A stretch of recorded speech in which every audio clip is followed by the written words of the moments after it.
What's up, Falcons Nation? It's your boy Jew coming at you with another Atlanta Falcons video. As always, Falcons Nation, rise up. In today's video, I'd like to talk about quarterback Kirk Cousins and will Kirk Cousins be the Atlanta Falcons backup quarterback in 2025?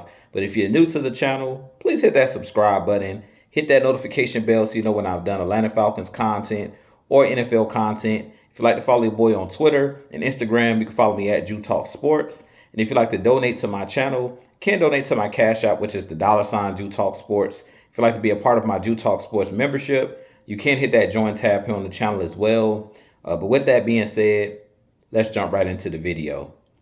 So as I mentioned in today's video, I do want to talk about quarterback Kirk Cousins and will Kirk Cousins be the backup quarterback for our Atlanta Falcons in 2025?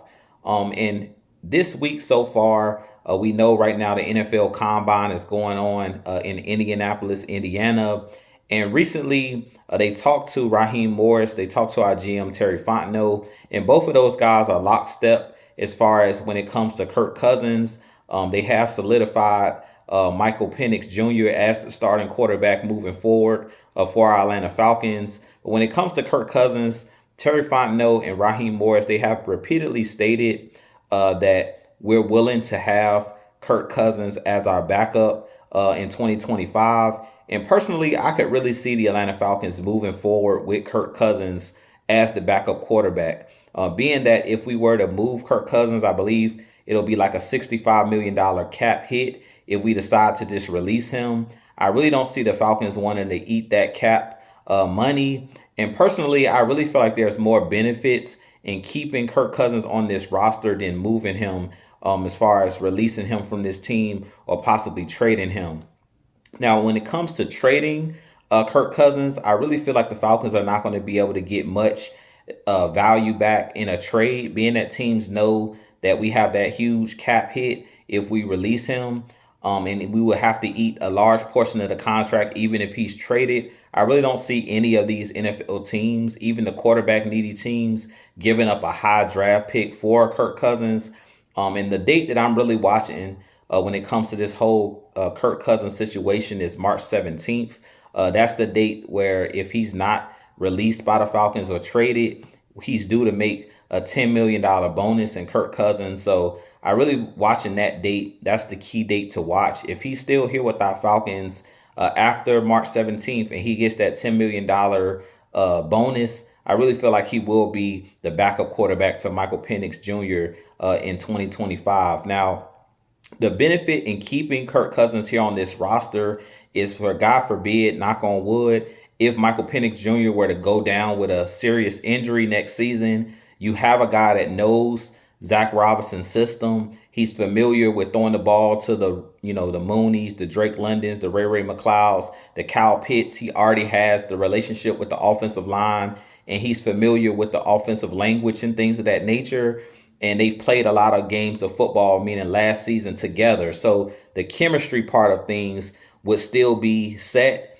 God forbid if Michael Penix were to go down with injury. And we've seen throughout the last couple seasons and throughout the last 10 years that it's a value in having a good backup quarterback. Prime example would be Nick Foles for the Philadelphia Eagles. He was able to lead them to a Super Bowl when Carson Wentz went down with that injury when he was playing at a very high level. And this is another case where I think Kirk Cousins could be that insurance policy for Michael Penix Jr., especially because Michael Penix Jr. has had a lot of injuries in his past in college.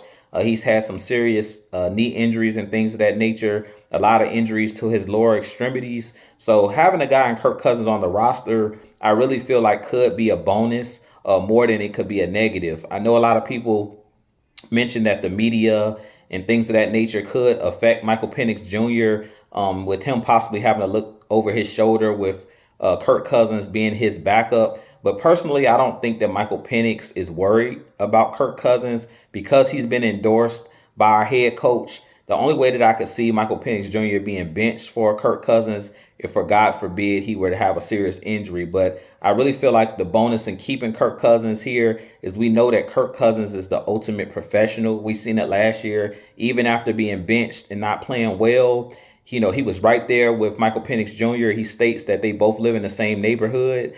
They drive to practice together at times and drive to games and things of that nature together. So those guys already have that working relationship. And I really feel like, God forbid, if he were to still be on this roster next year, and Kirk Cousins, he's one of those guys that I don't think would cause any issues in the locker room. Kirk Cousins is one of those guys that is a true leader and a man of God, to be honest. So I really feel like he's a guy who's going to support Michael Penix in any way that he can if he is still on this roster.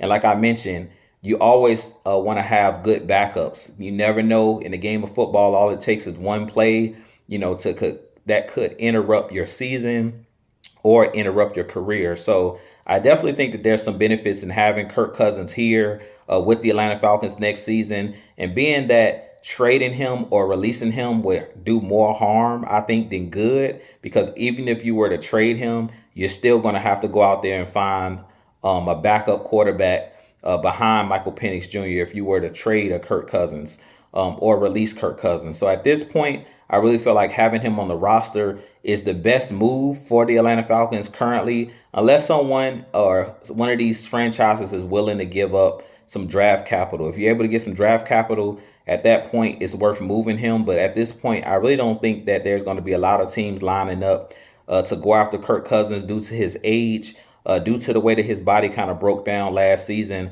I really don't see a lot of teams lining up to take on that contract and to give the Falcons, the capital that we're looking for. So with that being said, you guys give me your thoughts on Kirk Cousins. Do you think Kirk Cousins will be back in 2025? Personally, I think that it's starting to become more real that he could possibly still be on this roster, because the Falcons gave him that big contract of $180 million with $100 million guaranteed.